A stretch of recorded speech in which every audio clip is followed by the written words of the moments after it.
Friends, welcome to Sumi's kitchen. ഇന്ന് ഞാനിവിടെ വന്നിരിക്കുന്നത് നമ്മുടെ ഉണക്ക കപ്പ ഉപ്പേരി ആയിട്ടാണ് വന്നിരിക്കുന്നത്. അപ്പോൾ വീഡിയോയിലേക്ക് പോകുന്നതിന് മുന്നേ എൻ്റെ വീഡിയോ ഇഷ്ടമായി എല്ലാവരും ഒന്ന് ലൈക്ക് ചെയ്യാനും സബ്സ്ക്രൈബ് ചെയ്യാനും ഒന്നും മറക്കരുത്. അപ്പോൾ നമുക്ക് വേഗം വീഡിയോയിലേക്ക് കടക്കാം. അതിനായിട്ട് ഞാൻ ഇവിടെ കൊള്ളി എടുത്തു വെച്ചിട്ടുണ്ട്. ഇതൊരു 1/2 കിലോ കൊള്ളി ഉണ്ടാകും. ഈ വാട്ടക്കൊള്ളിക്കൊക്കെ നമുക്ക് നല്ല വിലയാണ് കേട്ടോ. അപ്പോൾ ഉണക്കക്കൊള്ളി എന്നും പറയും, വാട്ടക്കൊള്ളി എന്നൊക്കെ പറയും നമ്മുടെ നാട്ടിലൊക്കെ. അപ്പോൾ അതാ ഞാൻ തലേദിവസം വെള്ളത്തിലിട്ട് വെക്കുകയാണ് ഇത് ചെയ്യേണ്ടത്. ഒരു 5 മണിക്കൂറൊക്കെ വെള്ളത്തിലിട്ട് വെക്കണം. അപ്പോൾ നിങ്ങൾ നാളേക്ക് ഉണ്ടാക്കാനാണെങ്കിൽ തലേദിവസം വെള്ളത്തിലിട്ട് വെക്കുക. അല്ലെങ്കിൽ അന്ന് തന്നെ ഉണ്ടാക്കാനാണെങ്കിൽ രാവിലെ തന്നെ വെള്ളത്തിലിട്ടിട്ട് ഒരു 5 മണിക്കൂർ വെള്ളത്തിലിട്ട് വെക്കണം. എന്നാലാണ് നമ്മുടെ ഇത് ഉണക്കിയ കൊള്ളിയായ കാരണം അതൊന്ന് നന്നായിട്ട് വെന്ത് കിട്ടാനാണെങ്കിൽ നമുക്ക് വെള്ളം ഒഴിച്ചിട്ട് വെക്കേണ്ടതുണ്ട്. അപ്പോൾ നമുക്ക് ഇതിലേക്ക് നിറച്ച് വെള്ളം ഒഴിച്ചിട്ട് ഒരു 5 മണിക്കൂർ ഇട്ട് വയ്ക്കുക. ഞാൻ തലേദിവസം തന്നെ ഇട്ട് വയ്ക്കുന്നുണ്ട്.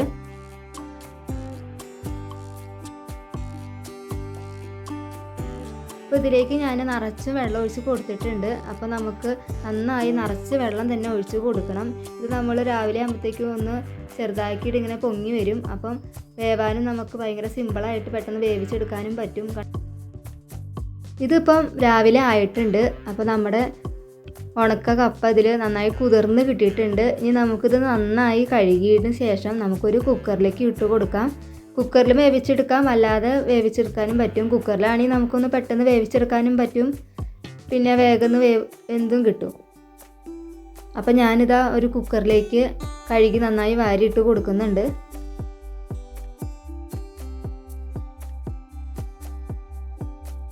ഇനി ഇതിലേക്ക് നമുക്ക് വേവാനുള്ള വെള്ളം ഒഴിച്ച് കൊടുക്കാം. കുക്കറിലായതുകൊണ്ട് തന്നെ കുറച്ച് വെള്ളം ഒഴിച്ച് കൊടുത്താൽ മതി.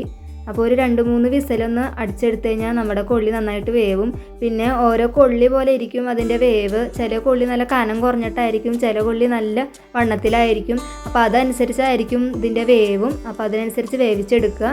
പിന്നെ ഇതിലേക്ക് ആവശ്യമായ ഉപ്പും കൂടി ചേർത്ത് കൊടുത്തിട്ടാണ് ഞാൻ ഇത് വേവിച്ചെടുക്കുന്നത്. ഇനി നമുക്കിതൊന്ന് നന്നായി ഒന്ന് വേവിച്ചെടുത്തിട്ട് വരാം. വേവുമ്പോഴത്തേക്ക് നമുക്ക് ഇതിലേക്കുള്ള സാധനങ്ങളൊന്ന് നന്നാക്കി എടുക്കാം. ആദ്യം ഞാൻ കറിവേപ്പില എടുക്കാനായിട്ട് പോകുകയാണ് കേട്ടോ.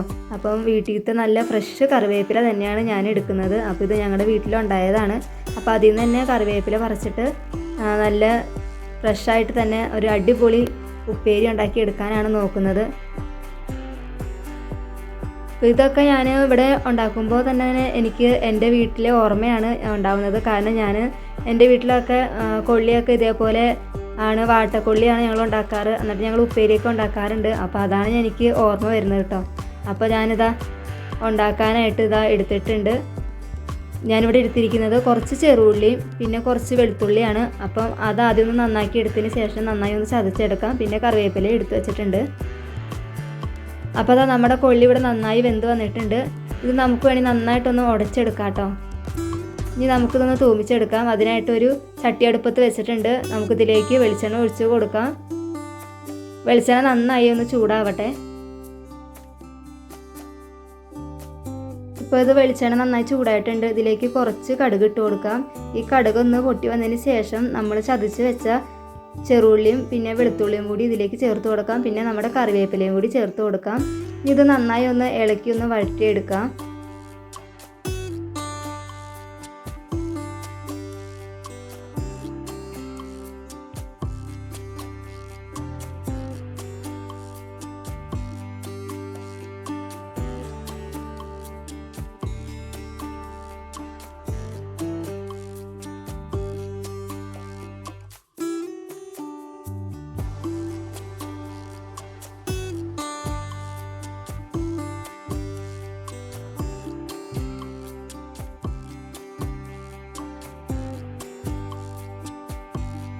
ഇതിപ്പോൾ നന്നായി വഴന്ന് വന്നിട്ടുണ്ട്. ഇനി നമുക്ക് ഇതിലേക്ക് പൊടികൾ ചേർത്ത് കൊടുക്കാം. ഞാനിവിടെ ചേർത്ത് കൊടുക്കുന്നത് 1 ടീസ്പൂൺ മുളക് പൊടിയും 1/2 ടീസ്പൂൺ മഞ്ഞൾപ്പൊടിയാണ് ചേർത്ത് കൊടുക്കുന്നത്.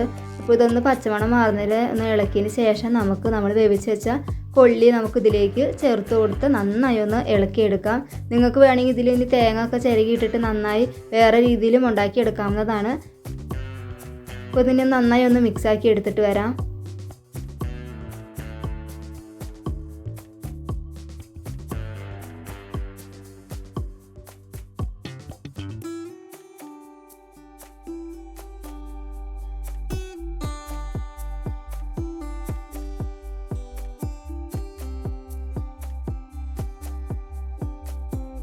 അപ്പോൾ ഞാനിവിടെ നന്നായി ഇളക്കി മിക്സാക്കി എടുത്തിട്ടുണ്ട്. അപ്പോൾ നമ്മുടെ കൊള്ളി ഇവിടെ റെഡി ആയിട്ടുണ്ട്. നല്ല അടിപൊളിയായിരുന്നു കേട്ടോ, നല്ല ടേസ്റ്റായിരുന്നു. അപ്പോൾ എല്ലാവരും ഇതേപോലെയൊക്കെ ഒന്ന് ട്രൈ ചെയ്ത് നോക്കുക. അപ്പോൾ എൻ്റെ വീഡിയോ ഇഷ്ടമായി എല്ലാവരും ഒന്ന് ലൈക്ക് ചെയ്യാനും സബ്സ്ക്രൈബ് ചെയ്യാനും ഒന്നും മറക്കരുത്. അപ്പോൾ വേറെ നല്ലൊരു വീഡിയോ ആയിട്ട് നമുക്ക് വീണ്ടും കാണാം. Thank you for watching.